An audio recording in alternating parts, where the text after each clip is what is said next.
Good evening, comrades. Thank you for joining us for our third session in our new series, ABC of Marxism. With Ian Spencer tonight, we're going to look at the question of towards a theory of revolution. That's how Marx and Engels came to develop a theory of revolution. Hi, Ian. Good evening, comrades. What I'm going to try to do is show how, in particular, Marx and Engels in their critique of Hegel arrived at the position of being communists. And more importantly, then, how revolution was conceived in terms of not just simply the state, for example, taking hold of the means of production, but the proletariat as a whole taking hold of the means of production. And more importantly, that it wasn't just simply about the mode of production that was at stake, but what was at stake was what it is to be a human being, the essence of what it is to be a human being. There was something of a mythology created in the 1960s and 70s that there's no such thing as human nature, and there is only, if you like, historically specific human nature. People who hold such a view are entitled to any view they want, but that wasn't Marx and Engels' view. Marx and Engels clearly had a conception of human nature, and it was deeply rooted in an understanding of the way in which capitalism separates what it is to be truly human from humans as they are in this given historical epoch. Without further ado, I've mentioned in the past these notable works from regarded as early works, but they also represent the maturation of what we've come to know as Marx and Engels' system, as it were, the notion of dialectical materialism, although the term dialectical materialism or historical materialism wasn't used by Marx and Engels at all. And it's something that became a feature of the interpretation of Marx and Engels through the Marx-Engels Institute in Moscow. However, the German-French yearbook, which was intended to be a periodical but only saw one edition before it was suppressed, included both an introduction to a contribution to the critique of Hegel's philosophy of right. It was Engels and not Marx who really began the critique of political economy, but Marx, seeing the importance of Engels' writing, not only published his essay, but then took up the task of extending that contribution to the critique of political economy. And of course, the ultimate outcome of that was Das Kapital, of which, of course, only the first volume was written for publication. Also in the same yearbook was Marx's critique of Bruno Bauer on the Jewish question. And what I'm going to argue is that dialectics runs through all of these, and moreover, runs through the conceptualization of the way in which humans are exploited, the very nature of capitalism. And we see also later on in the economic and philosophic manuscripts, sometimes known as the Paris manuscripts of 1844, Marx's probably clearest discussion around human alienation, the separation of what it is to be truly human. And finally, of course, the German ideology written in 1845-6.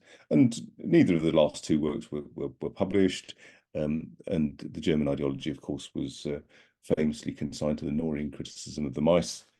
A critique of both, an extension of their critique of Bruno Bauer, also of Ludwig Feuerbach and the anarchist Max Stirner.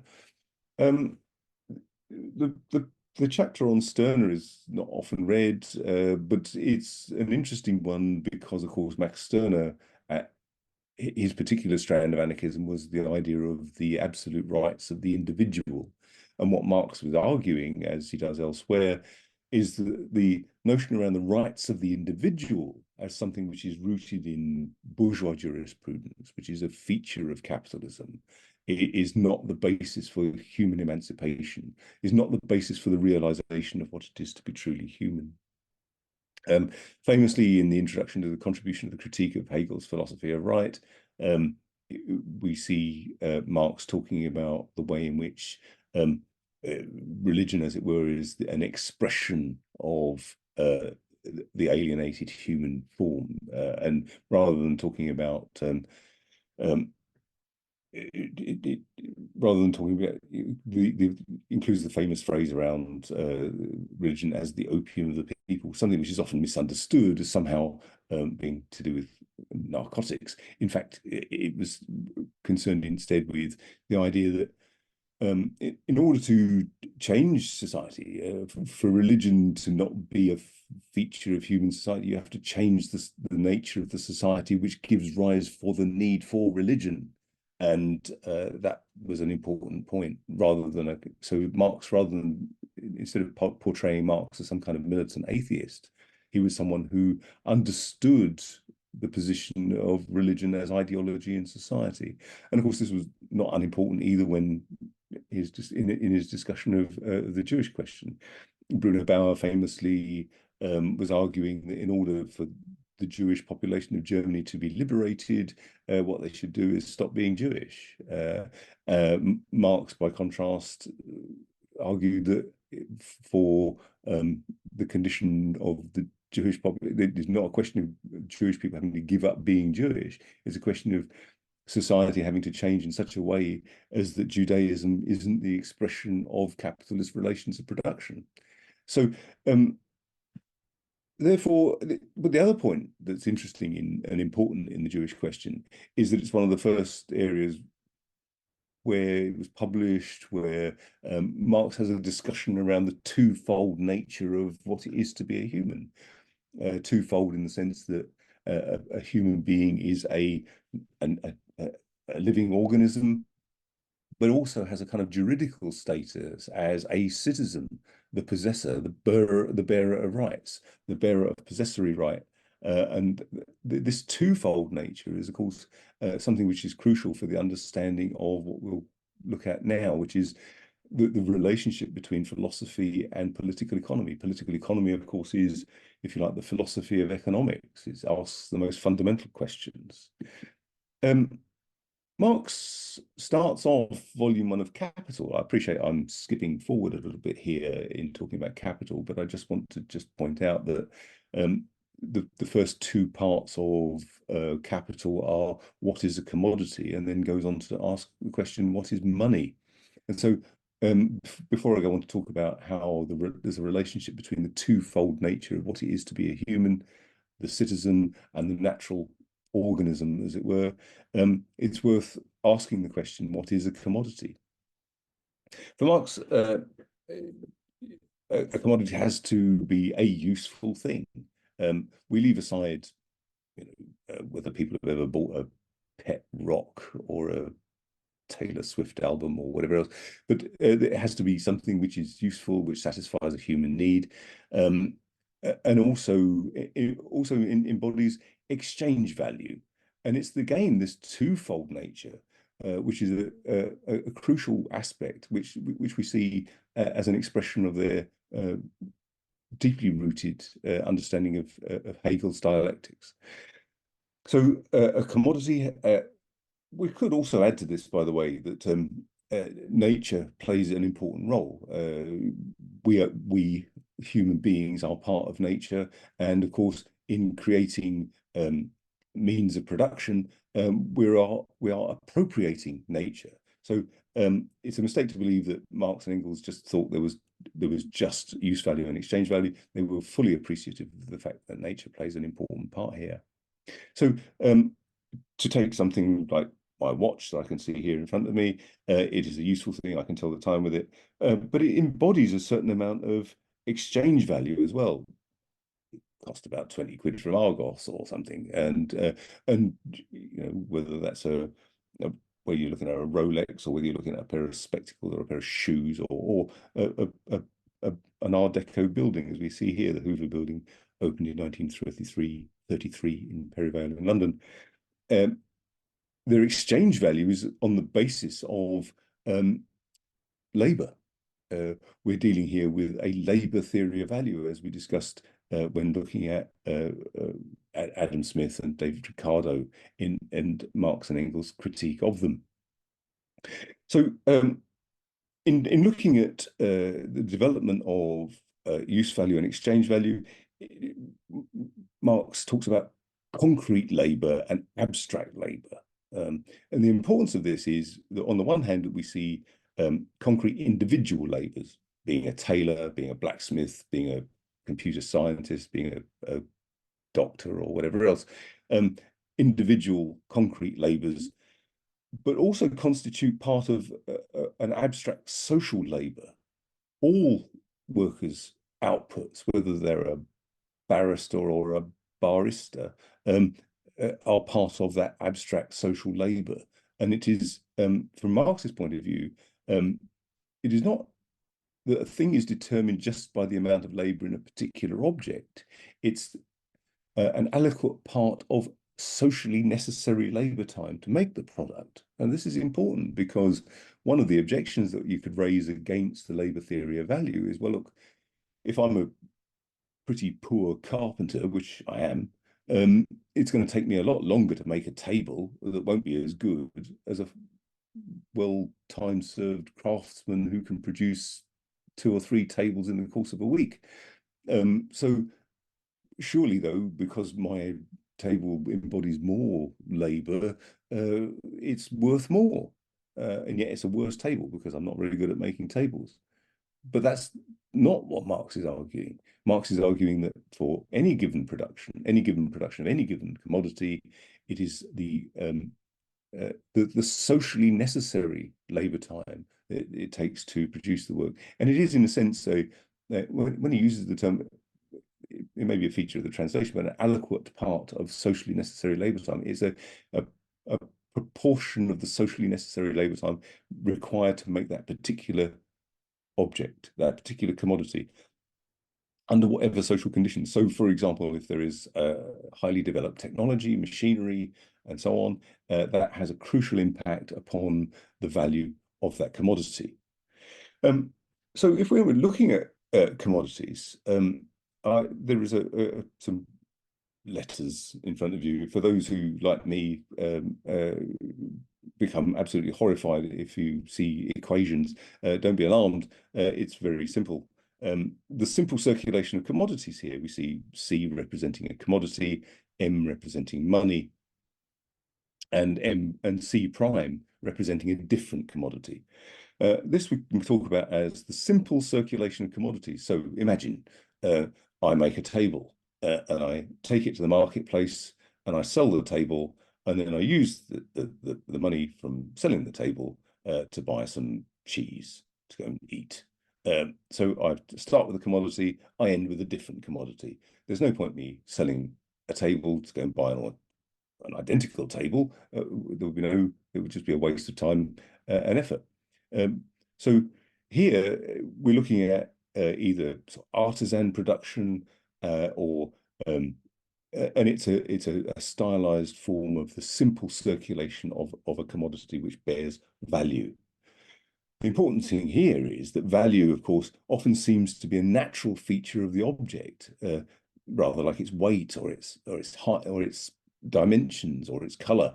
What Marx is arguing is that the fact that it has value is the result of a social relationship. But the simple circulation of commodities is really a differentiation in qualitative terms. I start with a table, I end up with cheese. They've been exchanged for a certain amount of money. Certainly a table I made wouldn't be worth much more than a piece of cheese. But there we go. It's something which differs only qualitatively, and it ends there. That simple circulation ends with the exchange of one commodity for another through the medium of money. And the analogous position that most people find themselves in with their one marketable commodity, labor power, which is here designated as L, you sell your labor power to get money to buy commodities, whether that's cheese, tables, cars, stereos, or machetes with which to do the bossing. Any one of those things would be a commodity. So a worker just sells their one marketable commodity, their labor power. Now, why labor power? Why not labor? Because actually, if you look at some early formulations by Marx, for example, in The Poverty of Philosophy, Marx doesn't draw that distinction quite so clearly. He talks about labor.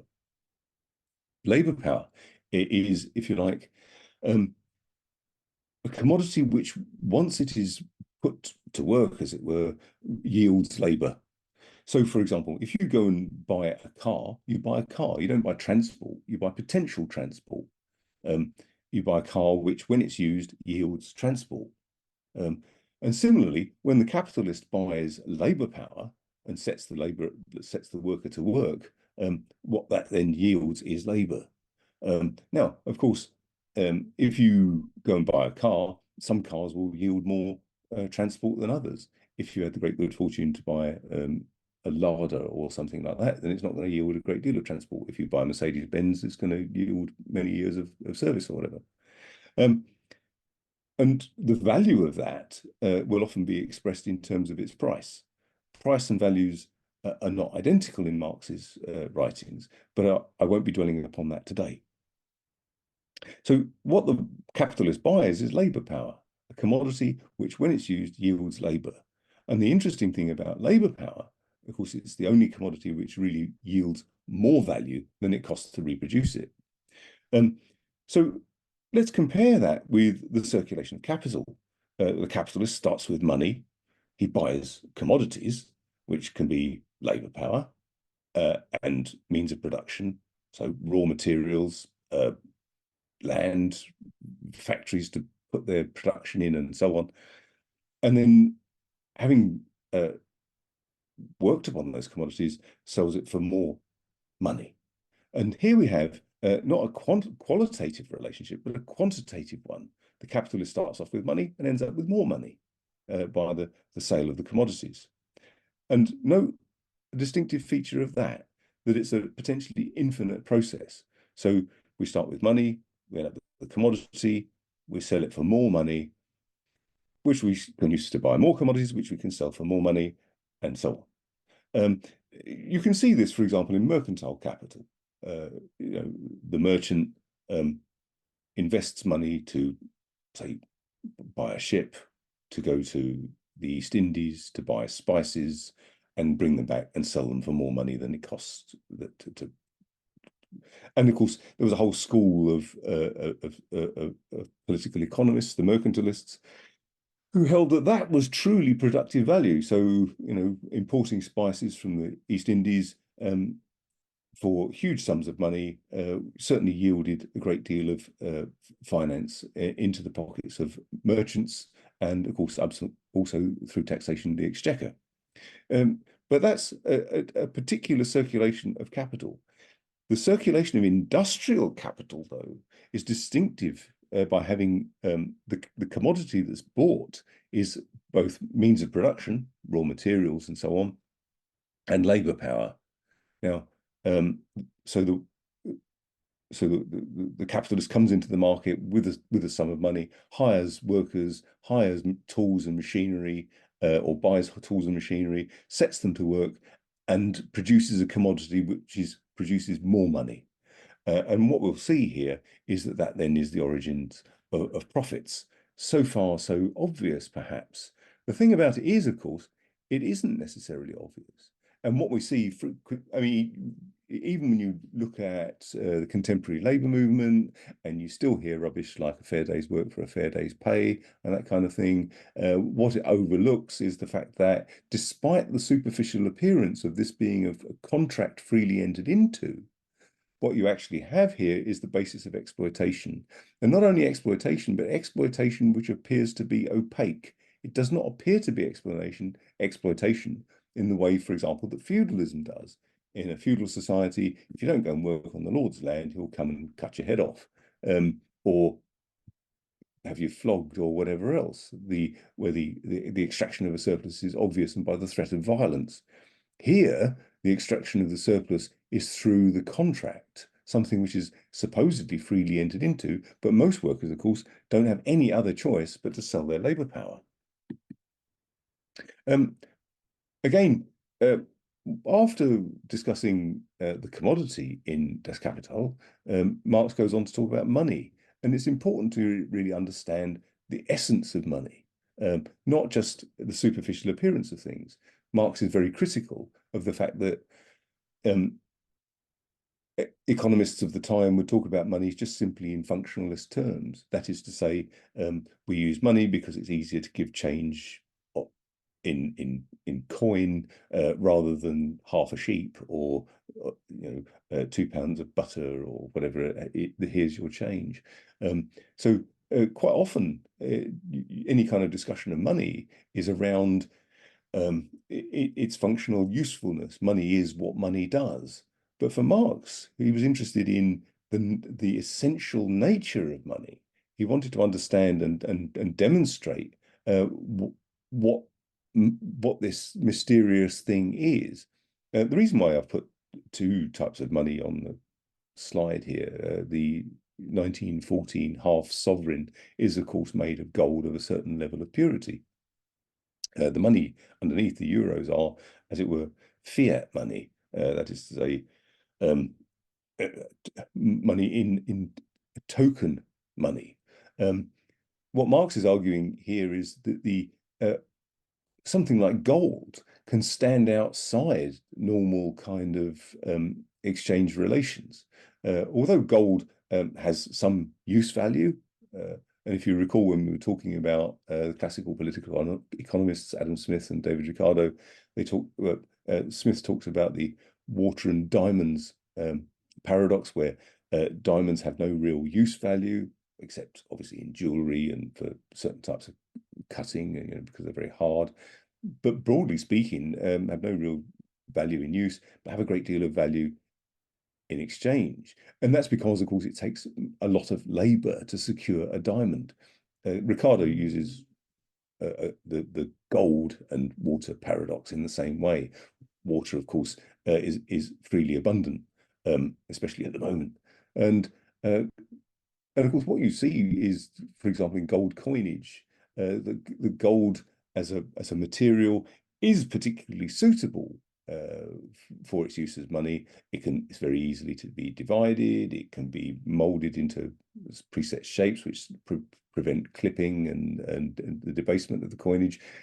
And of course, it has an inherent value because of the amount of labor required to secure it. It's scarce, and therefore it's not like pebbles on a beach, which if they were a currency, we would just go and take as much as you wanted and it wouldn't serve any useful purpose.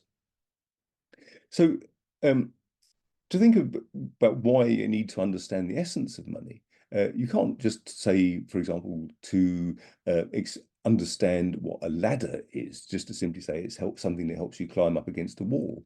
But if you said, for example, it's two long poles connected by slats that are strong enough to hold human weight, then you start to approximate what a ladder actually is, rather than just simply the idea that it's something to climb up the wall. And here, so the value of the gold is like any other commodity, determined by an adequate part of socially necessary labor time necessary to secure the gold, and that therefore can stand aside from other commodities as a universal equivalent to other commodities. And so it's not just explicable by its function, it's a universal equivalent. And the fact that subsequently, so since 1971, for example, in the USA, after the end of the Bretton Woods Agreement, the idea that there is no now exchangeability of dollars for gold. Of course, you can simply go and buy gold coins, and you can buy, but there's no gold backing to the dollar anymore after 1971. But that doesn't mean to say that money doesn't exist, and it might well be fiat money. And of course, actually, even the plastic banknotes and coins that you see in your pocket, not only do they not have any inherent value, it is a symbolic value, but of course, fiat money has developed further since. So when you go and take out a £50,000 loan for a car, you're not actually relying on somebody to deposit £50,000 in the bank before they can make £50,000 available to you. It's just numbers. It's just numbers on a spreadsheet, and that money is transferred to you. Therefore, the banks are actually creating fiat money for for example, loans. And this, of course, is one of the causes of financial instability. But it also, of course, allows a huge expansion of the ability for investment. So let's have a look at exploitation as an objective relationship to the means of production. Marx starts off with an assumption, as it were, but a perfectly reasonable one, that there is an exchange of equivalents. If there's an exchange of equivalents, where do profits come from? See, he was engaged, as we'll see more later, in debates around philosophy, with Proudhon, for example. Proudhon's book, What is Property, famously contains the line, property is theft. Marx was at pains to point out that this isn't true. This doesn't tell us very much. It might be a nice little rhetorical flourish for Proudhon to simply say that rich people are rich because they have stolen something from us. But what Marx is keen to point out is that actually all the rules of capitalist jurisprudence, all the rules of bourgeois jurisprudence are being obeyed. The worker sells their labor power usually at, and sometimes above and sometimes below its value.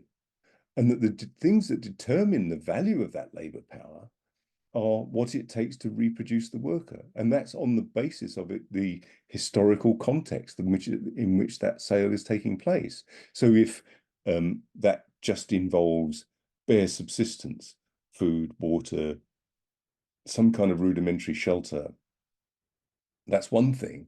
But it can, as we'll go on to see, include things like, well, a university education, or an expectation of an annual foreign holiday, or high-cost consumer durables, or whatever else.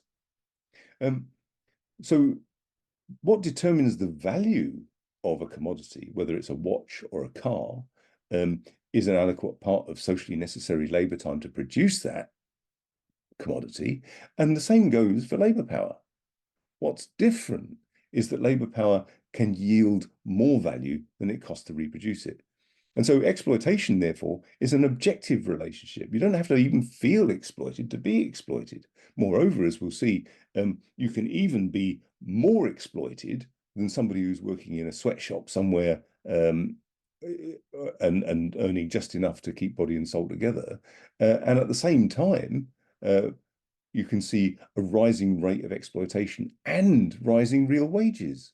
And that's an important transformation compared to when Marx was writing in the 19th century. But he was fully aware of it, and he was fully aware of it as a developing trend. So let's just take, for example, our little line here of ABC, where it's an 8-hour working day. We'll just pretend it's 8 hours. It could be 10, it could be 12, whatever. But we'll say it's an 8-hour working day, and it's these people here producing garments. Now let's imagine in the line between A and B is 4 hours.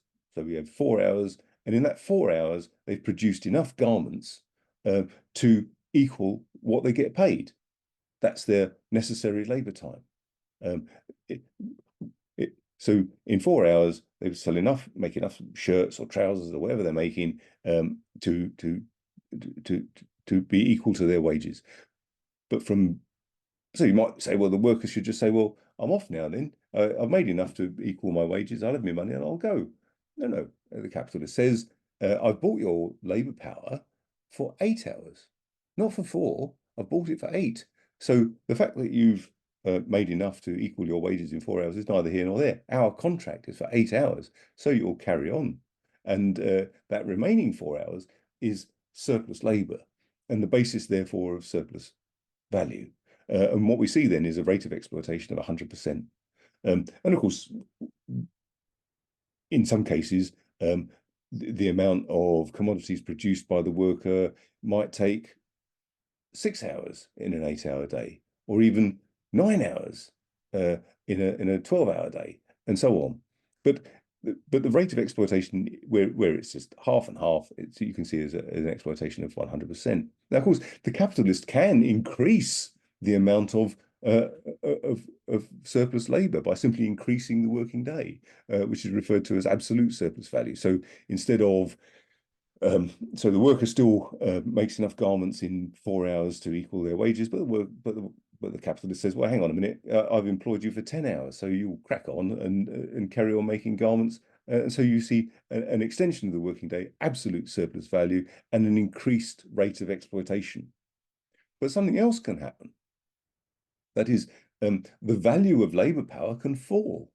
And the value of labor power can fall if the costs of things in the things that workers buy falls. And we see this all the time. Clothes today are now so cheap that the people can just sort of go and buy something and throw it away, more or less. Compared to, I mean, I don't know anybody today who, for example, darns socks or something. It's not worth their while. So goods that workers have to buy, whether that's socks or whether that's food, if that becomes cheaper, the value of the labor power falls. And from that point of view, you can have a situation where the working day, as in the case at the bottom, where the gap between A and B is narrower. So the worker makes enough in 2 hours, for example, to be equal to their wages. But therefore, the rate of exploitation is increased, but without increasing the working day. And of course, you can even get some kind of combination thereof, where you can get an extended working day and reduced cost of producing labor power. But you can also get a situation where you can get real rising wages. So let's imagine it only now takes 2 hours to produce enough garments to equal the wage, but the worker saying, you're making good profits now, how about we get a pay rise? Okay, we'll give you a pay rise. And what you see is that although they've had a pay rise, they're still being exploited more because the cost of buying products to feed the family of the worker, or to reproduce the working class as a whole, in society, has become cheaper. And this we can talk about as relative surplus value. So you can get rising real wages and rising rate of exploitation. And of course, this also takes place on an international scale. And therefore, what we can see is groups of workers become relatively affluent compared to other groups of workers. So coming back to this idea of the idea of the twofold nature of the individual, what we also see is the twofold nature of the commodity. Abstract labor is what produces exchange value. Concrete labors, if you like, produce use values.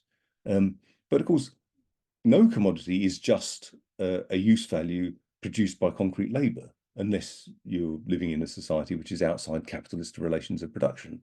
Under normal circumstances, every commodity has to have both use value and exchange value. And although it's the product of individual concrete labors, it's abstract labor overall, a proportion of social labor time that is responsible for creating the exchange value of commodities, and these then exchange in the marketplace. And so therefore, value is determined by socially necessary labor time, and all human labor becomes commensurable with all others.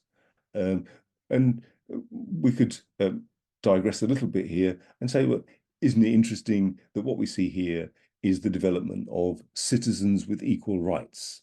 Citizens with equal rights because we are all commensurable with one another. Notions around universalism, therefore, are thrown up by capitalist relations of production. And we also see, as a consequence of abstract labor, what Marx talks about as the commodity fetishism. So it appears to be a natural feature of a commodity that it has value, rather than it being a social relationship rooted in the exploitation of labor based upon the fact that workers have nothing else to sell but their labor power. Poverty then becomes a necessary feature for the existence of wealth, And that's crucial, because what you tend to see, particularly if you study bourgeois sociology, is you'll hear, we'll talk next week a bit more about the nature of class. In bourgeois sociology, class will be defined, for example, in terms of the amount of status one has, or whether you drive a Kia Picanto or a Mercedes Benz or whatever else. And class, from the point of view of bourgeois sociology, is seen in subjective terms. Whereas for Marx, it's an objective relationship to the means of production. The worker, unless you have a whole class of people with nothing else to sell but their labour power, there is no means by which you can exploit them. And therefore, in capitalist relations of production, a capitalist class, the wealth is created entirely by the proletariat, and moreover, without the proletariat, the bourgeoisie cannot exist. And similarly, without the appropriation of all the wealth by the bourgeoisie, the proletariat ceases to be a proletariat. This is the point about, of course, the proletariat being a universal class. The liberation of the proletariat is the liberation of all humanity. So instead of commodities, so in other words, you could have a society which produces kidney machines or whatever else, not as commodities, but solely as use values.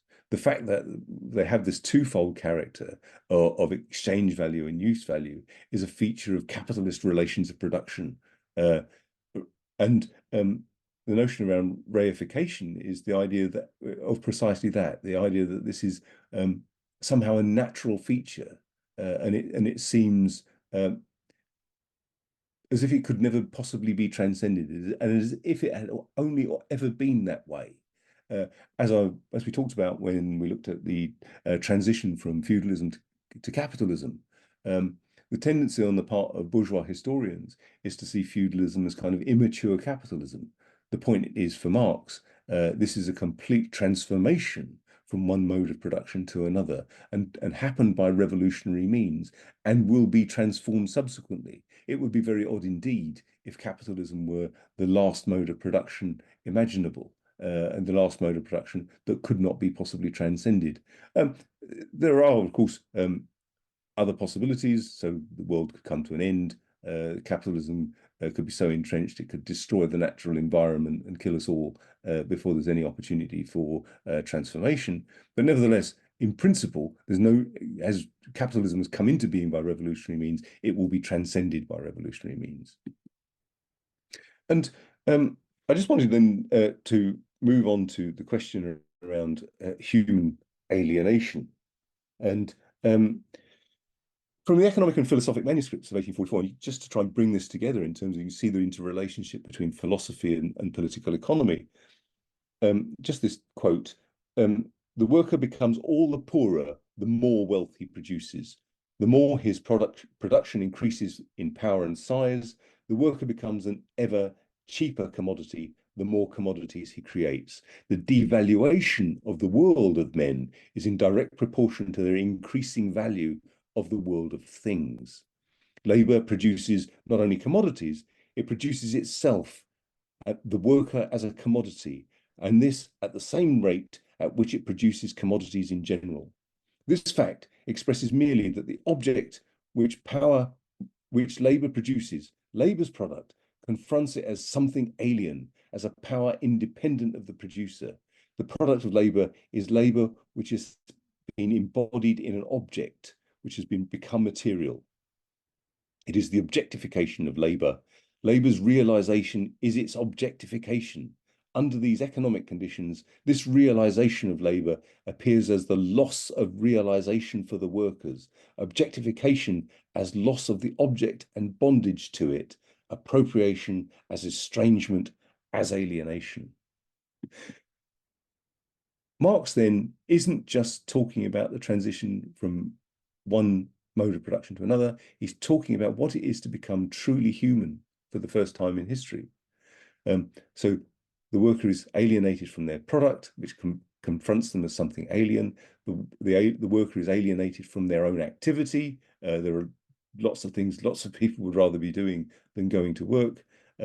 You see a separation between mental and manual activity. So instead of doing something creative, producing a whole object from beginning to end, you simply involved in a meaningless piece of detailed division of labor. And above all, this idea of a separation from one's species being. Humanity's species activity, Marx argues, is free creative activity. Yes, bees make hives and honey and ants build nests and so on, but they do so through instinct.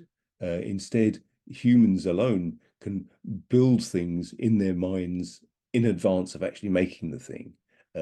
And moreover, to do so outside of the compulsion to because you have to kill to eat, or grow something very quickly to eat, or gather berries or whatever.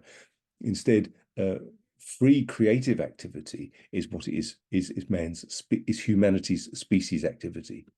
And the other aspect of alienation, of course, is that people are alienated from one another. Workers have to compete with one another, and all mediation is through the contract. Even the most intimate relations are through the contract. Marriage, for example, is little more than a property contract between two people. One of the reasons, incidentally, why Friedrich Engels and Mary Burns never married at all. They had no regard for marriage as a bourgeois property contract. In a socialist society, then, in a communist society, use the terms interchangeably, human relations become direct and personal rather than contractual. The separation of humans is a presupposition for entering into contractual relations.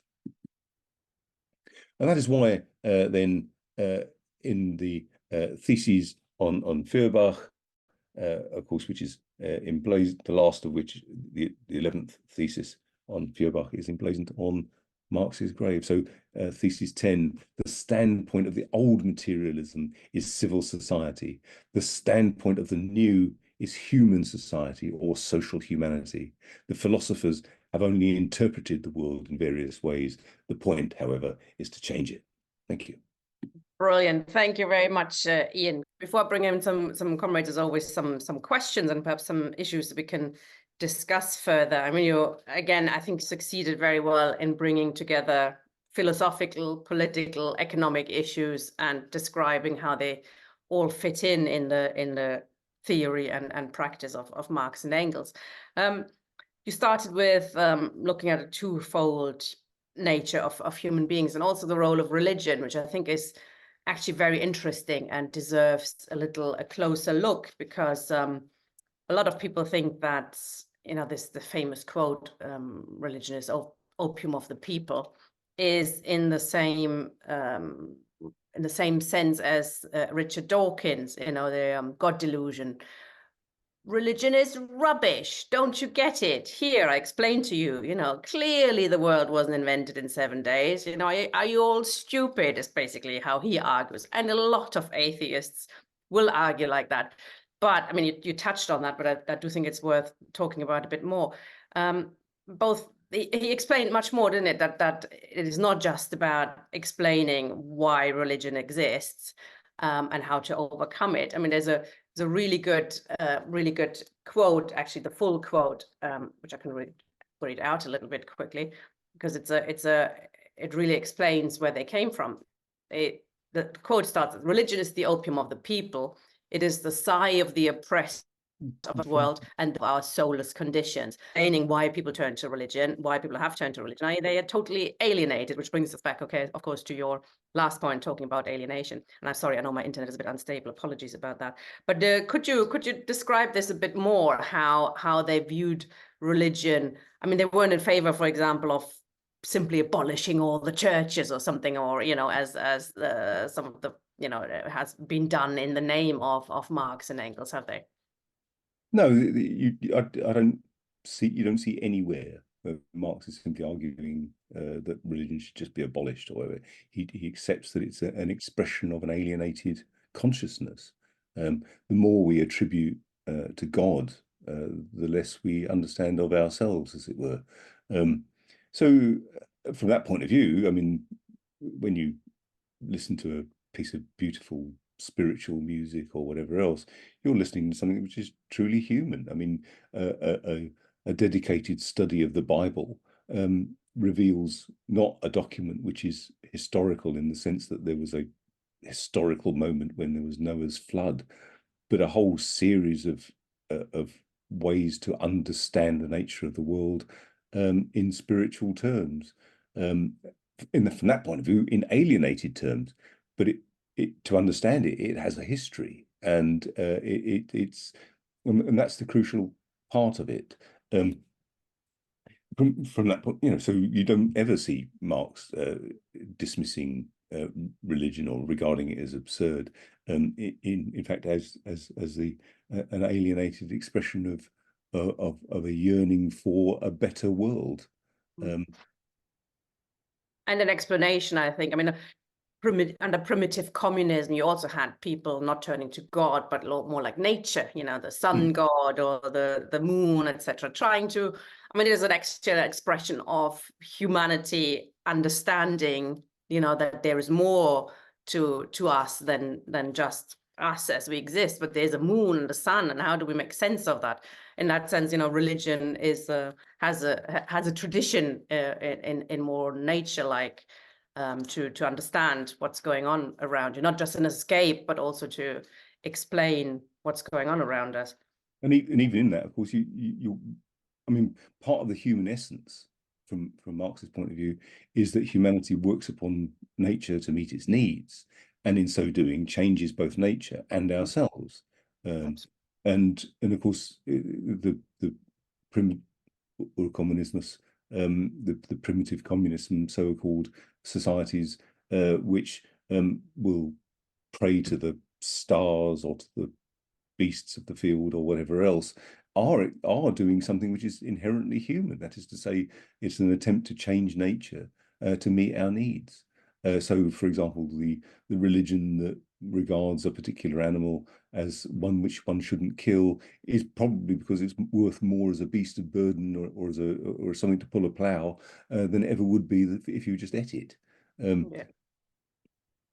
Like big game, I mean, that was a thing, isn't it? Big game dying out, actually, that led to an end of the communism. That's the end of the arrival of scarcity and the arrival of class society, actually. So the big what they called in Indians, the big buffalo and stuff, they were all kind of sacred because they actually fed people for a long time. I also think you succeeded very well in the explaining profit, which is, is still a tricky one for lots of people to understand. And I think you did it really well with the talking about the socially necessary labor time, how a bad carpenter and a good carpenter, and would it be correct to say that socially necessary labor time is something like the average? It averages out throughout society. Is that one way to think about it? Yeah, the best way of thinking about it, I think, is that we all contribute to, if you like, the social mass of labor time, the social mass of labor, and the determination of the value of individual commodities is their aliquot part, their derived part socially necessary to make that particular thing. And that will be determined by the availability of technology, the availability of raw materials, and so on and so forth. Of course, surplus value is not exactly the same as profit, but I'll talk about the distinction between profit and surplus value a bit later on, because, of course, you also have to take into account, for example, machinery, tools, and all the rest of it also confer a proportion of their value to the finished commodity. So whilst it's the exploitation of human labor, only only human labor contributes to the new value. The value of, say, a machine or a hammer or a chisel also imparts a proportion of their value to the finished product as it wears out, as it were. And so we can then, but we'll come on to that later and talk in terms. So we talk about constant capital and variable capital being that which is spent on the acquisition of labor power, constant capital for the acquisition of machinery and tools and means of production and so on. But we'll leave that for another session. Oh, hello, Ian. Yeah, that was really terrific explanation of everything. So my question is about how we understand the shift from to globalization, the shift of the production of stuff, which Marx was talking about. So that has now increasingly shifted to the lower cost countries of the world, the ex-colonies, etc. And of course, yeah, China is part of this huge cheapening of the costs of production. So how would we incorporate and explain the service economy? Because as I understand it, the service economy contributes to human beings and in human existence. But I suppose, sort of thinking about that, what has also accompanied this globalization shift is a massive expansion of financial products, hedge funds, and all that sort of thing. I mean, maybe you're going to discuss that more in future programs. But yeah, so I was just sort of wondering how we should understand and describe that process. That's a superb question and vitally important. Globalization is the ultimate development of capitalist relations on a in a sense. Capitalism has always been global. Capitalism has always had imperialism at its heart. That is to say, the extraction of a surplus from other societies. And in the context of what's going on at the moment, the idea of exporting industrial jobs overseas to China, to Korea, to Japan, and so on, partly it's explained by the fact that, of course, you can realize super profits because what you can then do is combine this notion around absolute and relative surplus value. So if the commodities that it takes to feed and clothe and provide all the other things that people need in China are considerably less, you're increasing the relative surplus value. So the Chinese worker doesn't need to work for as long to be equal to the necessary labor time. And on top of that, of course, in many developing countries, the super exploitation takes the form of a combination between that and absolute surplus value, so they can have the working day extended as well. And so you can see people working under very difficult conditions in so clothing extremely cheap to produce in Bangladesh, and it explains why you get this kind of why imperialism, therefore, is an absolutely crucial part of the development of capitalism that we see today.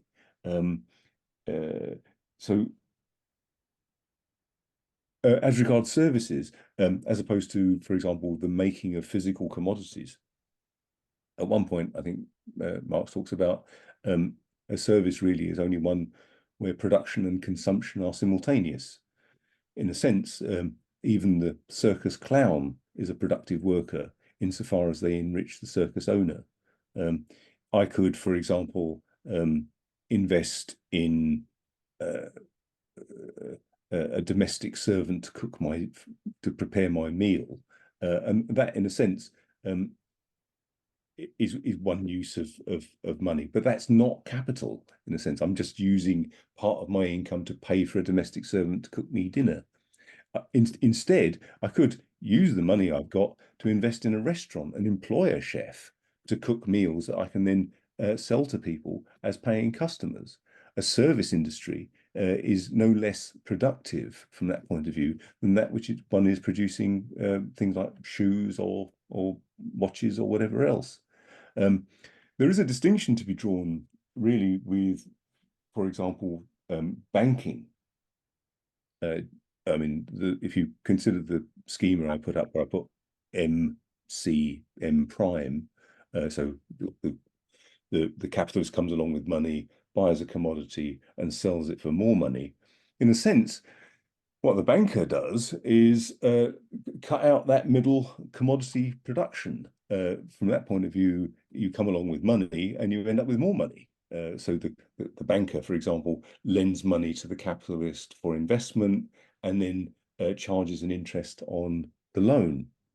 From that point of view, some parts of the capitalist economy are clearly parasitic, and finance capital falls into that role. It doesn't mean to say, of course, it's not absolutely vital to the normal operation of capitalist relations, but it produces no new value. And moreover, what we can see is it operating as part of the imperialist organization of capitalism to extract part of the surplus from the working population elsewhere in the world. We don't need to send an army to occupy India anymore, or more accurately, send British officers to use Indian soldiers to control India. Instead, it can be done through the banking system. And so all over the world, vast areas of the world owe vast amounts of money, often for capital products, capital projects, to Western imperial banks in imperialist countries. Does that answer the question? Does that make sense? Yeah. So, I mean, things like the health system and the education system, which contribute to the worker, I mean, that would be just part of the costs of the work, costs of production of that worker. It absolutely. And from that point of view, and that's very important, because in the past, some Stalinist interpreters have tried to say, well, the only way you can be a real worker is if you're producing surplus value. From the point of view of Marx, of course, productive labor is that which produces surplus value. But of course, without a health service, without education and all those other things, and they, in a sense, are all part of that social wage. If you didn't have a state health system, there would be a private health system, and the wage of the worker would have to be adjusted accordingly. Or, as in the case of the United States, you get an absolutely terrible health outcome, despite the fact that they spend the biggest part of their gross domestic product on health than any other country in the world, because of course millions of people don't have any healthcare whatsoever.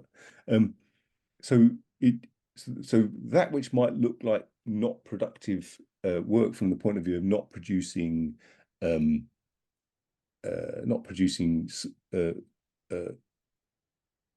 surplus value, like the NHS, for example, is in fact part of that huge mass of social labor, and effectively ends up being part of the worker's wage.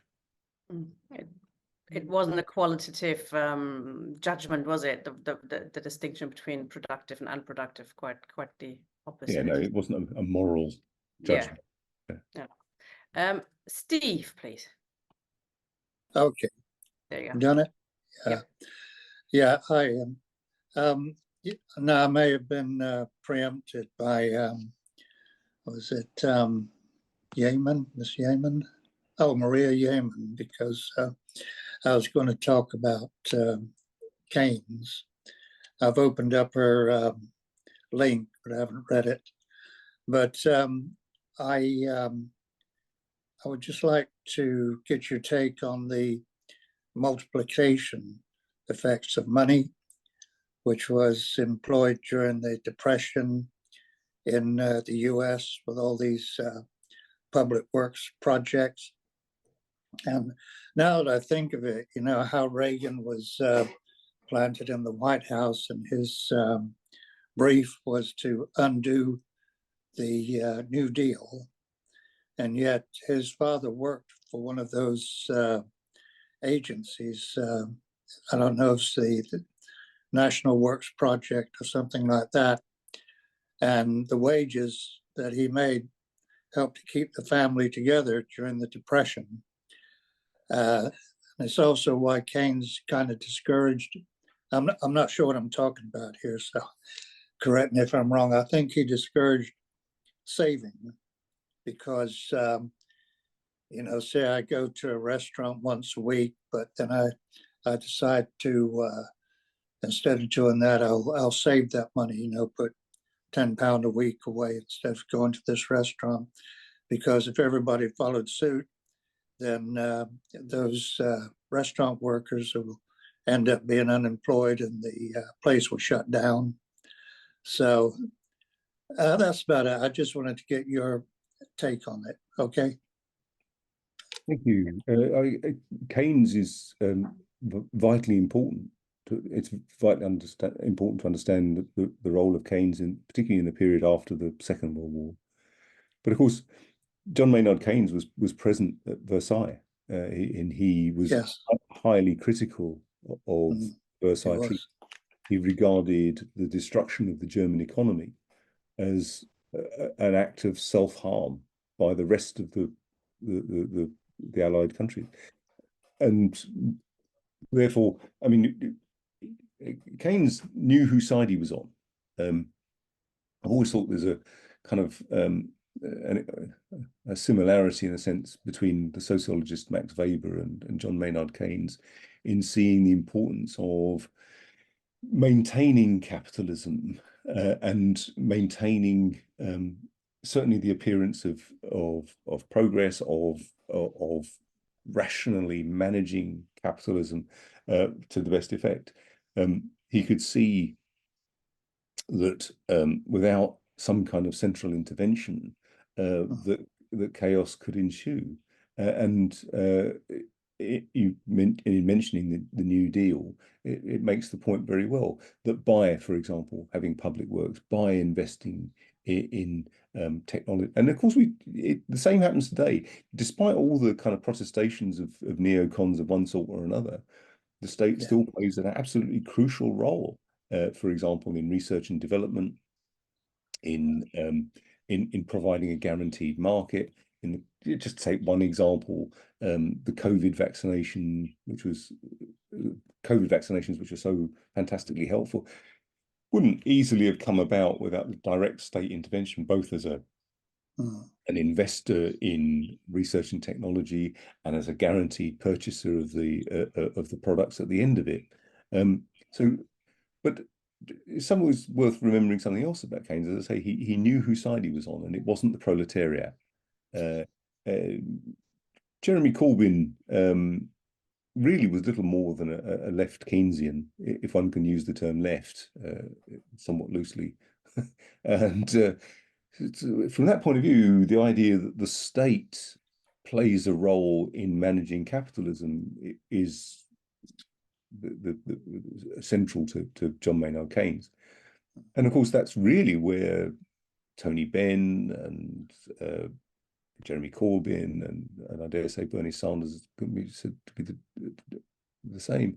The idea that the state should play a role, for example, in taking the rough edges off of capitalism, so that people don't die for the want of medical care or whatever else. And in so doing, help to prolong capitalism by having a state-funded healthcare system. You provide, for example, a guaranteed market for private pharmaceutical industries to make super profits. You ensure a healthy workforce. And I'm not just saying in terms of a kind of functionalist argument where, yes, we need a healthy workforce. After all, during the Boer War, 1899 to 1903, half of the volunteers for the British Army weren't fit enough to be shot. They had to be turned away. So there was a deeply understood need for a healthy workforce. Average life expectancy I remember it made the hairs stand up on the back of my neck, really, when I read it in Capital. Marx used to spend an awful lot of time reading the reports of Her Majesty's inspectorates of factories. And in the 1830s, average life expectancy in Liverpool had dropped to 15. So the working class wasn't actually living long enough to reproduce itself. But the Industrial Revolution didn't falter because, of course, we could suck in hundreds of thousands of Irish workers. So Keynes played a crucial role, I think, in helping the stability in the period after the Second World War, in terms of establishing welfare states that help maintain, and of course, it found its real expression in the programs to rebuild the German economy, rebuild the British economy in the period after the Second World War. Would you say, though, on that subject, Ian, that Keynes is or that idea, you know, that the state has to fund all of these things is very much a sign of crisis, and a sign of that there is an alternative, no matter how, you know, corrupted it was, but the existence of the Soviet Union and the red thread, etc., especially in Germany, played a crucial role, perhaps, in capitalism turning to Keynes, would you say? Absolutely. Undoubtedly, without the possibility of socialism, and here I'm not arguing that the Soviet Union was socialist, but without the possibility of socialism, those concessions would never have been made. And so what you got in the period after the Second World War, particularly in the United States, was a period of unparalleled expansion in the standards of living of American workers, and to a certain extent in Britain too. Largely on the basis, of course, of the state management of coal mines, which would otherwise, for example, have collapsed and as wholly unprofitable, and the same was true of the railways. So, and to prevent the possibility of workers taking power for themselves, it was necessary to create the conditions for example, full employment, for social insurance, and the various things that were often attributed to the USSR. There was no unemployment. The fact that people's lives were pretty tough was neither here nor there, but there was no unemployment. There was a guaranteed job and so on. So those concessions had to be made or face the possibility of a restive proletariat. I mean, before COVID, I would have said that it's almost impossible that under current capitalism, which is, you know, there's no real threat from below, there's no USSR, etc. I would have thought it's almost impossible that the capitalist class would voluntarily turn to a form of Keynesianism, but we did see something like that, as you mentioned, anyway, during COVID. So quickly, when they have to, they can, and it's not totally impossible to imagine something similar happening perhaps on the climate change front, that, you know, although at the moment it looks like, you know, because it's not profitable, etc., capitalism is built on growth and expansion, etc. But if something serious, more serious than already, something could be done, albeit not on our terms, or not a democratic solution. I mean, if you take the absurd decision on the part of Rishi Sunak's government to continue to exploit North Sea oil to its logical conclusion, you know, we can't afford to burn the stuff, so why extract it? At some point, one would have thought that some kind of sense would prevail. It doesn't look like it at the moment. The other thing is we're increasingly heading towards a war economy. And that's a worrying feature. And it's also a feature. If we take for something like the National Health Service, what's often overlooked is the fact that it was effectively nationalised during the First World War. All the old voluntary hospitals and the poor law institutions and the asylums were effectively taken in under state administration to house the large numbers of war wounded. The fact that it was returned to the preceding unsatisfactory requirements up until the Second World War, and then the whole thing was effectively nationalised even before the creation of the health service in 1948. And Beveridge, of course, was a liberal. He wasn't a socialist. So the idea that Anara and Bevan did it all single-handedly out of a socialistic love of free health. A bit of his heart, yeah. But you know, I think that we're moving into a war economy. They treated COVID like a war. You just borrow unlimited money or just simply print as much money as you like. This is one of the features, of course, of fiat money. It's limitless.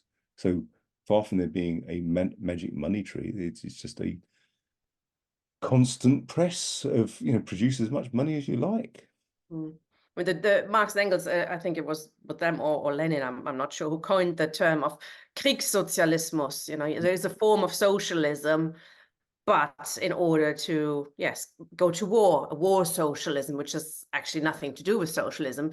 It's, a bit like National Socialism in Germany. It's the opposite of it, but it is the state in charge and the state suddenly, doing all the things that they said before they can't possibly do. And suddenly they are finding money for this and this, but of course for their purpose. But this is interesting because also Marx and Engels, of course, argued against various socialisms that had nothing to do with socialism, be it utopian socialism or, there's the whole range of them. Yes. But it's another one of those features where if you, just as we talked about the transition from feudalism to capitalism, you start to see the basis for capitalism growing within inside feudalism. The climate crisis is a perfect case in point where without planning, without some kind of central direction away from the market to simply say, stop burning the stuff. It's not as if they hadn't known. They've known for decades that this was happening.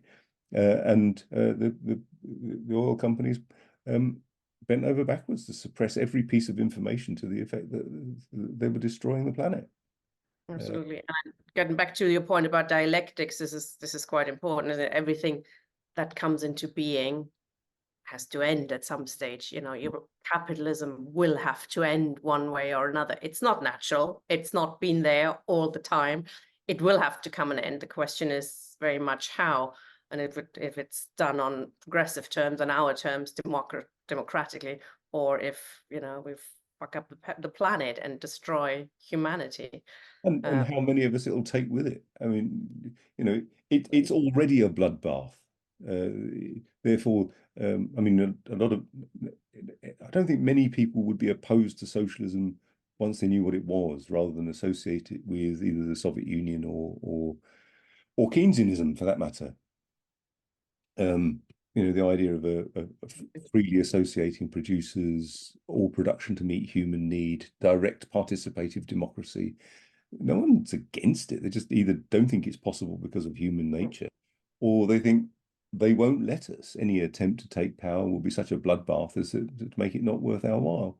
But it's already a bloodbath, Absolutely. Before I bring in Anthony, on this question, I mean, can you explain again your opposition to, a fair day's pay for a fair day's work? Sounds good, isn't it? Or fair distribution of wealth among the people. A lot of socialists, Jeremy Corbyn probably believes in that. Yeah, well, fairness, who says? It presupposes that the existing relations of production remain untouched. Right. So a fair day's pay means what? A slightly larger proportion of the surplus, but it's haggling over the rate at which workers are exploited rather than arguing for the end of its exploitation. And socialism, as we see, is really got nothing whatsoever to do with the rate of pay. You can have very well paid workers who are still being exploited, whose lives are still wretched because of the nature of capitalism. And therefore, it's not a fair day's work for a fair day's pay, but the abolition of the wages system that we need to be fighting for. I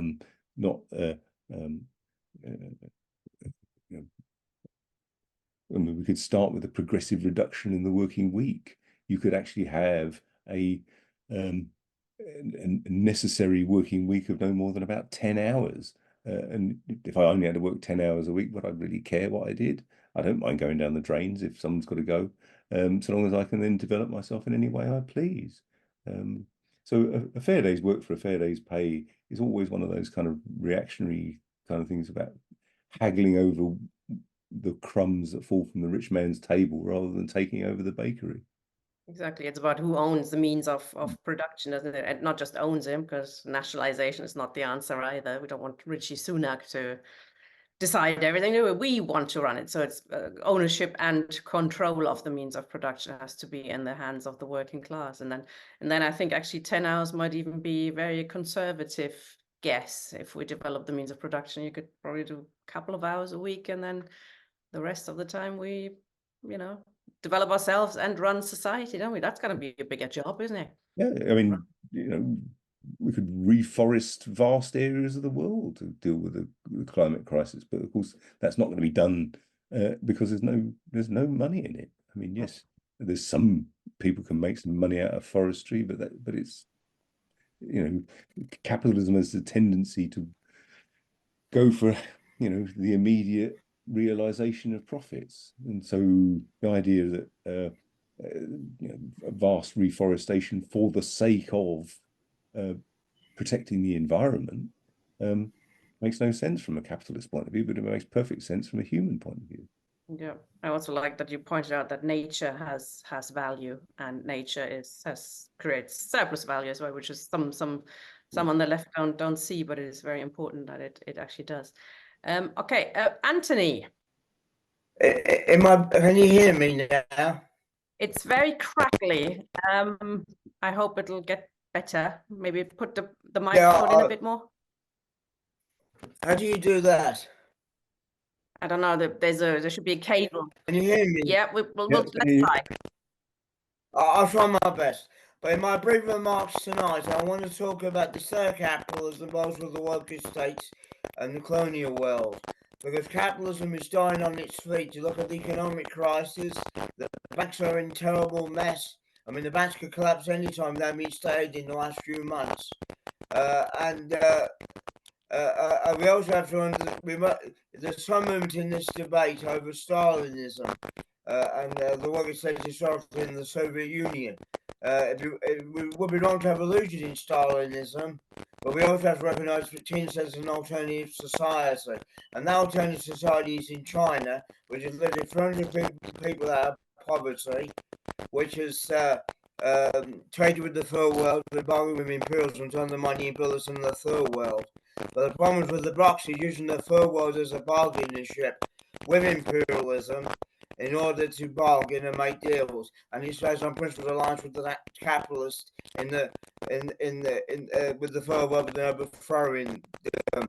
And Russia is in a life and death clash battle in Ukraine and stop capitalist restoration. But this thing about war socialism is a very dangerous concept, because that's how the Social Democrats justify supporting the imperialist war efforts. In fact, they're fighting for imperialism and world markets. The worker states is not the same as that, because they've overthrown capitalism despite separatism and mostly being Stalinized. Obviously, when they started trading with China in the market, the capitalists had inroads, millions were laid off. But now, with the political revolution in Tiananmen Square, they had to make concessions to the Roxy. They couldn't rule in the same way. So this led to concessions on they brought them up through the material concessions that is actually taking place. But the American Socialist Workers' Party document are worth reading against the Chapmanites, understanding the dual nature of Stalinism and all the contradictions which takes place. I mean, I remember in The Guardian they were saying Britain pioneered the railways. China produced more roads than anywhere in the world. Obviously, we need the war revolution to be extended. The political revolution is a key concept in that regard. But I'll leave it there. Okay, sorry, comrade. It's very crackly. I hope Ian understood more than I did, and some very important points. I'd like to answer them. There's so much there. Forgive me if I go through it briefly. So where to start? China. Okay, let's start with China. You're absolutely right to say that in China, millions have been lifted out of poverty. That's absolutely true. What you've seen is a huge development in the forces of production in the context of China, but not in socialist terms. It may well, some people may well want to say that if you like, the gain of the Chinese Revolution was to effectively hasten capitalism. That wasn't the intention, but nevertheless, with the reversion of China to a bizarre form of capitalism, and that's the important thing. It's we're going through we're living in a time in which capitalism is in decline, but it's at the moment impossible to supersede it. China has indeed developed the forces of production, and millions, as you say, have been lifted out of absolute poverty, in the sense that they're not subsistence farmers reliant upon rice or whatever else. And that is to be welcomed, in the sense that the proletariat now is bigger than it has ever been. But what we've now also got, of course, is the basis for an inter-imperialist rivalry between the world hegemon, the USA, and China. And what we can see, of course, is the Ukraine war is being used as a proxy war against Russia. And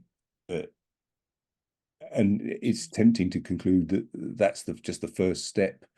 Once Russia is reduced to being a dependency of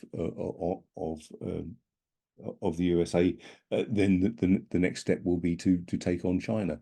Now, I don't imagine for one moment that will involve the invasion of China, a full-scale world war, a full-scale war in the form of like in the Second World War, but that it will take an economic form, and it may well take the form of millions of deaths if there is a fight, for example, over Taiwan. I mean, I don't regard the Soviet Union having been I don't regard it as having been socialist, and moreover, it was an impediment to the development of the possibility of socialism. One could argue that Hitler would never have come to power without Stalin's help, without, for example, the absurdity of the description of the SPD as being social fascists, and therefore helping to divide the German working class against the possibility of preventing Hitler coming to power. And quite apart from anything else, of course, Stalin had effectively developed a model of society where socialism was also associated with authoritarianism.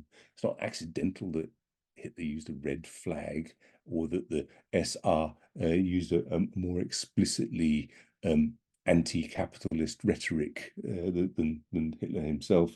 In the term war communism, Tina, I don't think was defending it. She was simply making a point that under certain circumstances, even the capitalist class will turn to something, as we saw with COVID. It had to be centralized. It had to be state directed. What it wasn't, of course, was directed by us, the proletariat. I'm afraid I don't know anything about the American SWP. And the banks, I think, is crucial. You mentioned the great banking crises that we've seen in relatively recent years are not the last, and we've seen the chaos that it has caused, and ultimately, of course, that fiat money, which is not really a reflection of the productivity of a society. It is not a reflection of the social product. And therefore, what you see is once these banks are engaged in what amounts to an enormous Ponzi scheme collapse, then the only basis then is for real value to recapitalize the banks. And that's exactly what happened to us, isn't it? You had the privatization of profits, but the nationalization of the losses.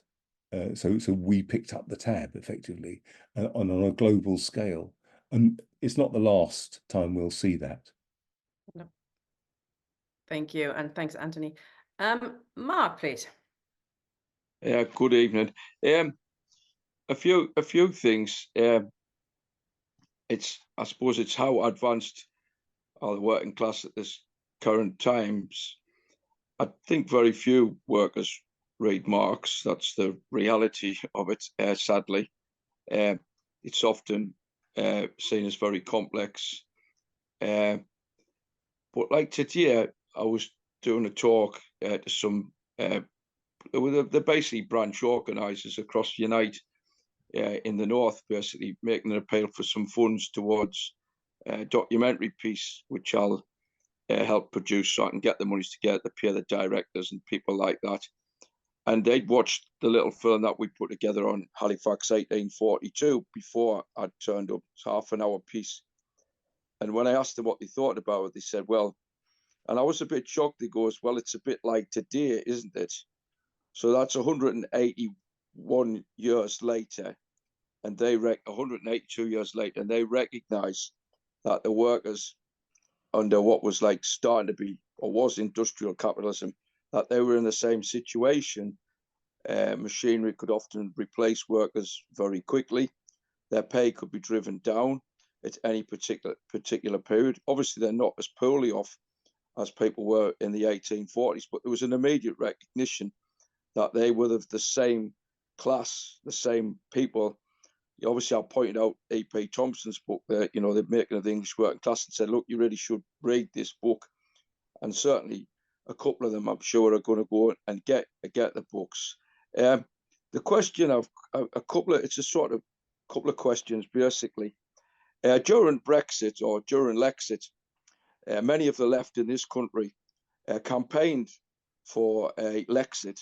I mean, they never managed any, as far as I know, across the north, Lexit managed not a single meeting in a working class community outside of Sheffield. Not one on any working class estate did they manage. So they had no support whatsoever.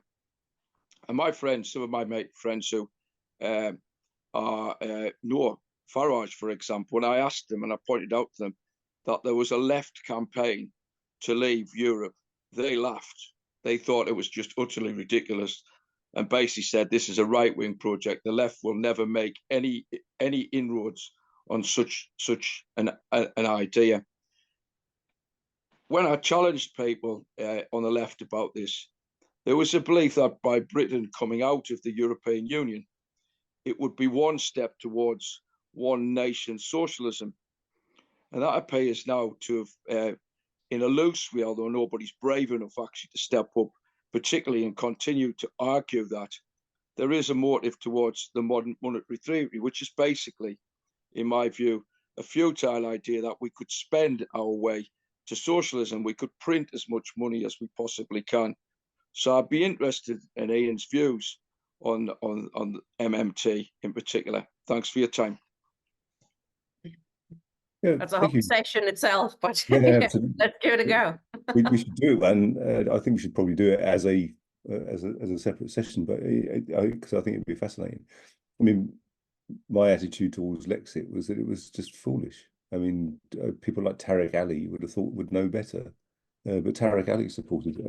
And one of my earliest political acts when I joined the YCL 50 years ago was the first referendum, and of course the Communist Party of Great Britain then was in favour of leaving because of the absurdity of a notion of socialism in one country.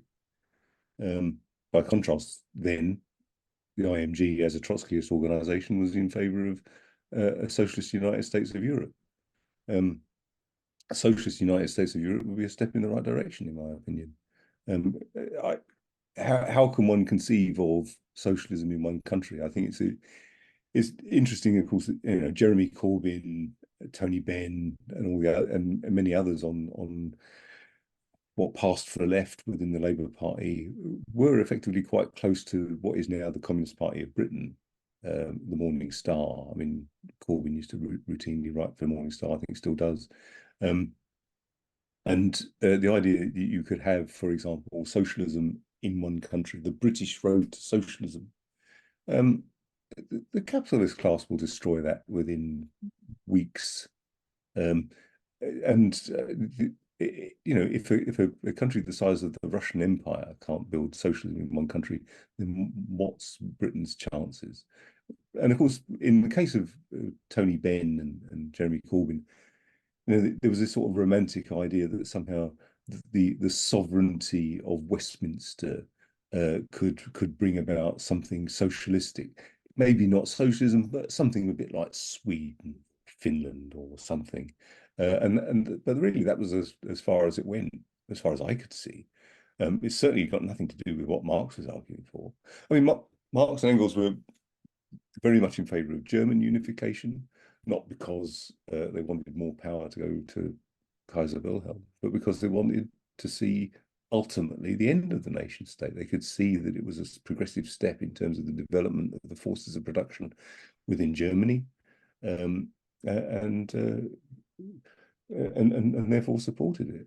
But that doesn't mean to say they supported Germany's imperial ambitions. I mean, when it came to France attacking Germany in 1870, they were totally opposed to Louis Napoleon.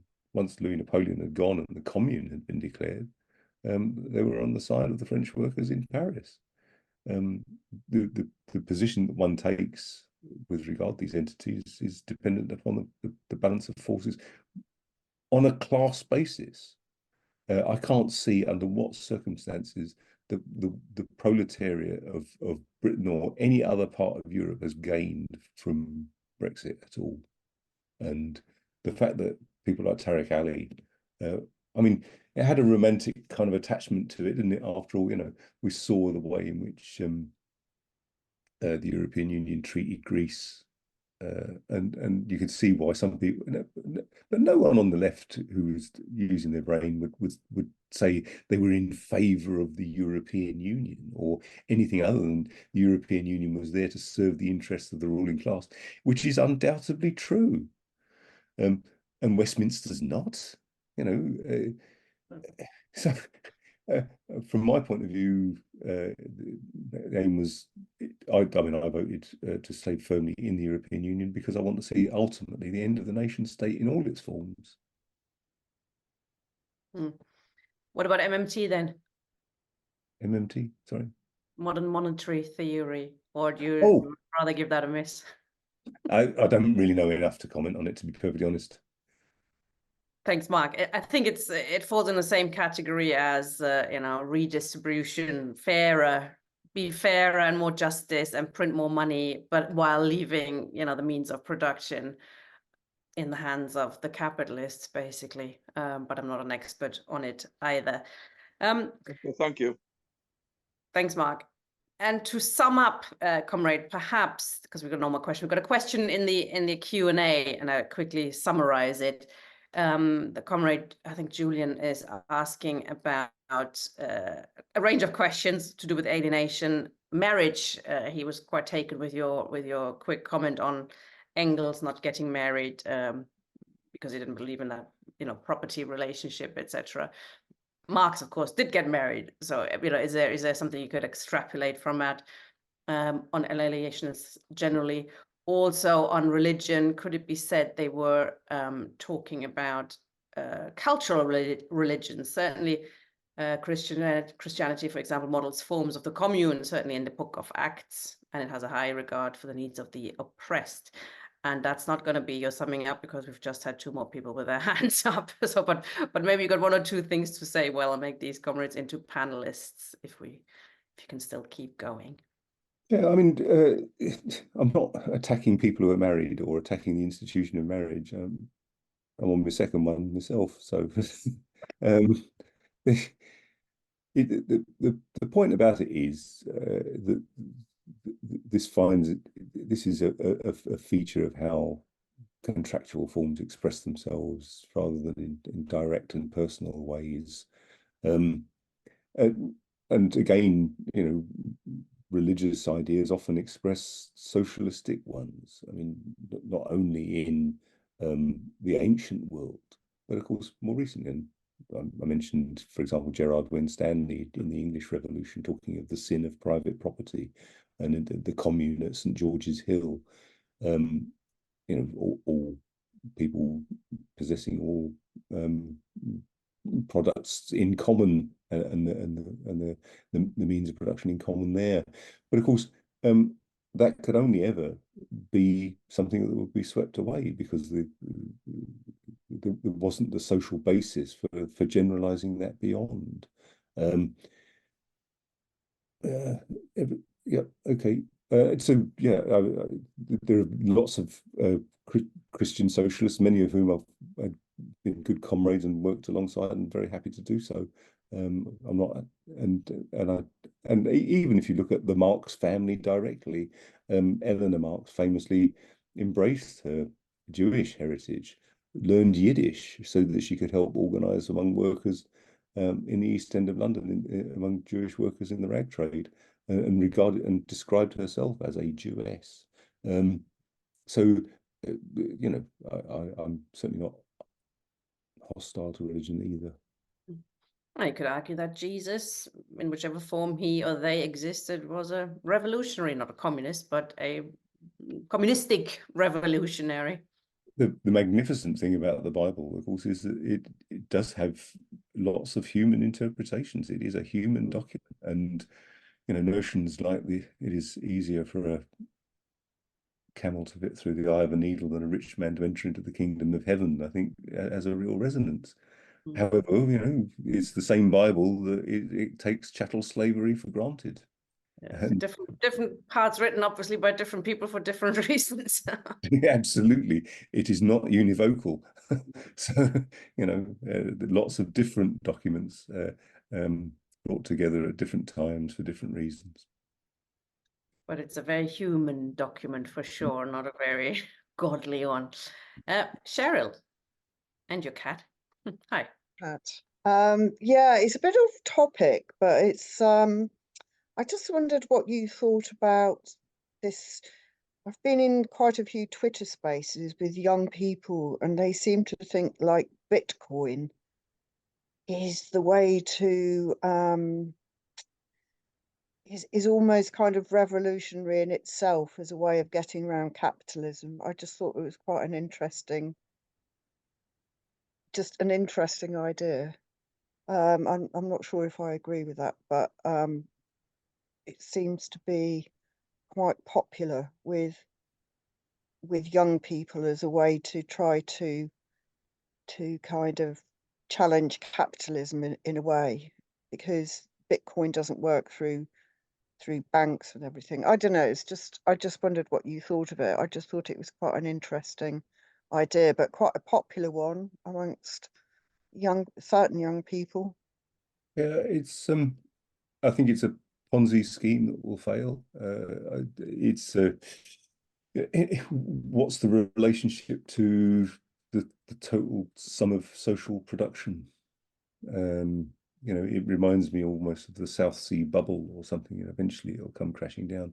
It's I don't know enough about it really to comment in any serious way, but as far as I can see, there have been other cryptocurrencies that have collapsed with catastrophic results, and you know, it's only a matter of time.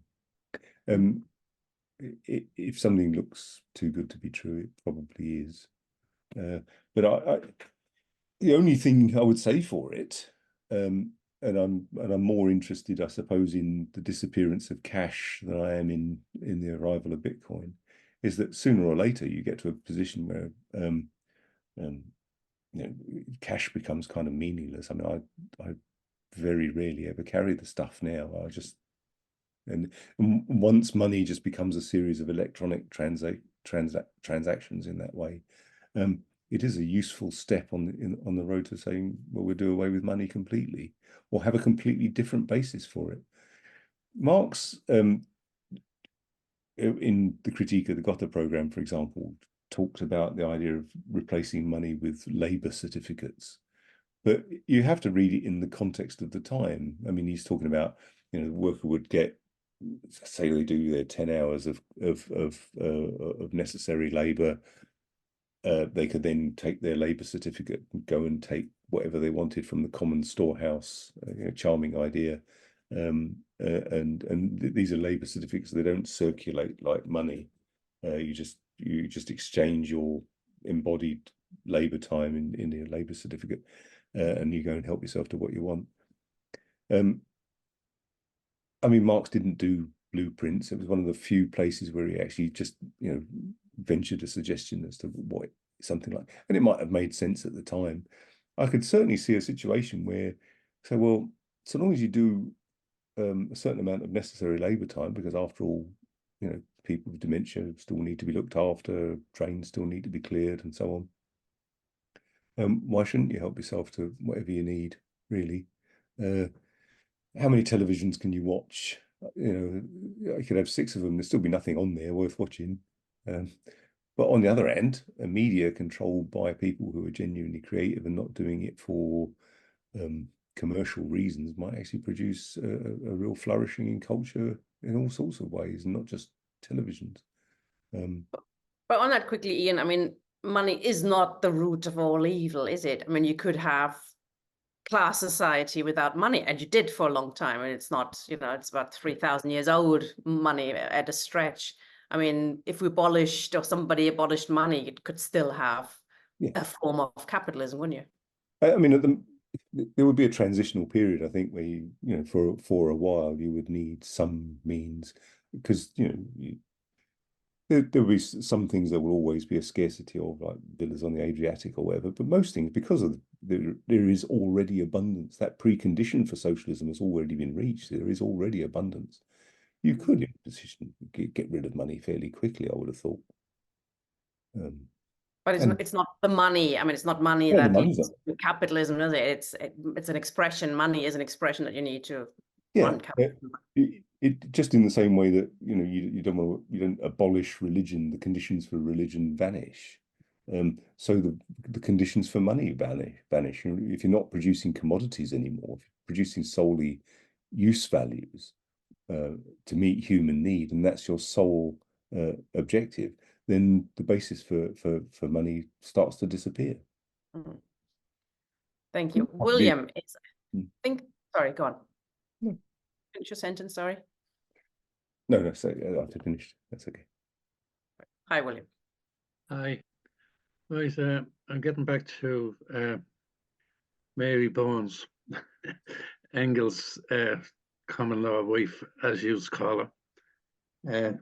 I'm sure he called her his life partner. Now, Mary Bones came from a communist background. There's those who will tell us that it was a primitive communist background, but the more you study it, the more you realize it was a very advanced communist background. Now, there's those who tell us that Mary Bones wasn't Mary Bones at all because she didn't spell her name right. That's because Mary Bones was highly educated in a system that didn't use literacy as part of the educational system. It was all purely oral, and it was highly advanced oral lectures that she would have attended. Now, we're all part of our ancestry. So Mary Bones would have been born in the 1820s. Her mother would have been born in the 1790s or 80s, and then her grandmother would have been born in the 1750s or 30s, and that would have been a whole nearly 100 years of education that she would have been born into. Now, this is why there has never been an academic study done on the influence that Mary Bones had over Engels, but Engels was very much engrossed with her. And the more you study it, the more you realize that he was. She came from a background where, first of all, property didn't exist. It was held communally by the clan system. And that's how he understood when he was. She was his main source of critique when he was doing his study of the origins of the family. The origins of the family in Celtic times was not based on property because property didn't exist. The clan owned the property, it was communally held.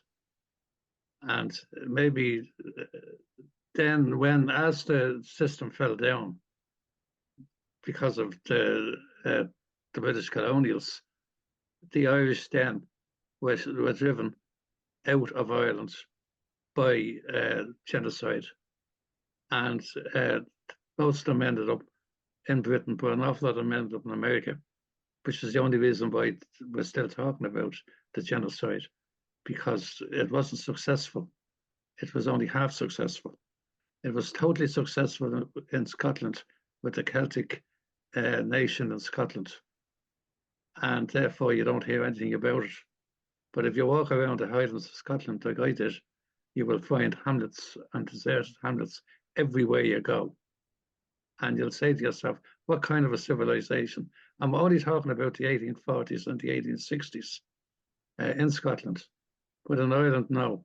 Now, when they shifted the people out of Ireland to work in the industries and fill the gap, as you said, the life expectancy after the British feudal system fell down and the people became proletariats as opposed to serfs, the life expectancy was 15. Well, that vacuum was filled by migrant Irish labour who were not English speakers. And that allowed racism. The Irish were supposed to be thick and stupid. They spoke backwards. That's because they had a different grammar. Like in Irish, if you were calling a small boy, you wouldn't say small boy. You'd say boogle biog, which means boy small. So when they directly translate, or when they express themselves in a new language, they could very well be using the grammar of the old language. And this, of course, they were left as inferior.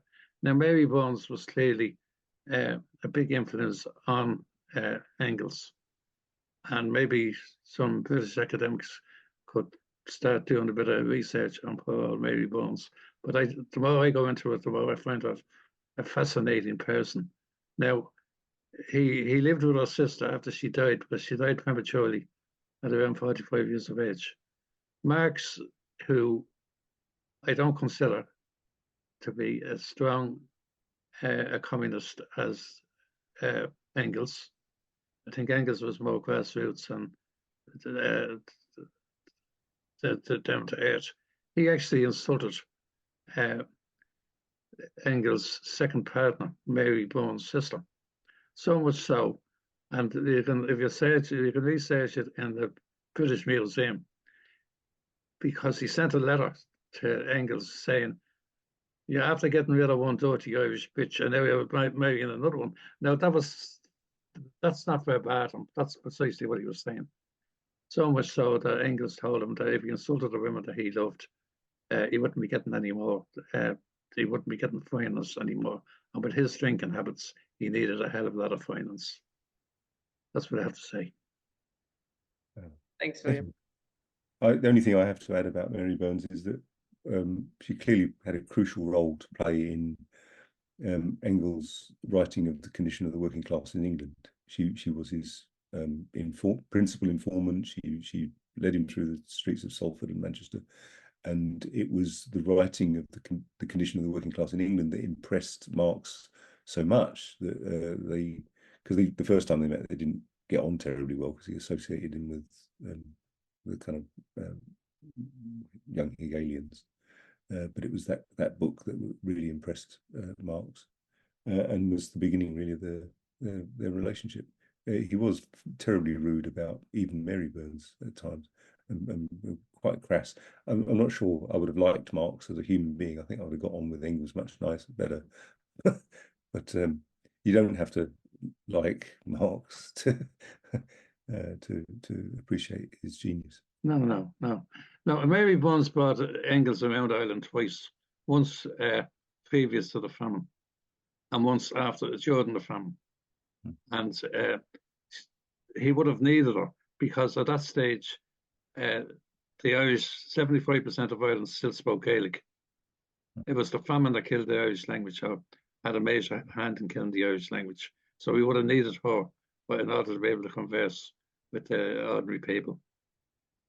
Thanks, William, and thanks, Ian. This is an interesting subject that we'll also be revisiting in a special session of the Communist Culture Club on May the 2nd for May Day, Communism of the Past and Communism of the Future. And we'll be certainly looking at things like the clan system, which existed, as William says, right up to 19th, 20th century, even in some parts. And I also recommend comrades read Rosa Luxemburg's Introduction to Political Economy, which is very readable.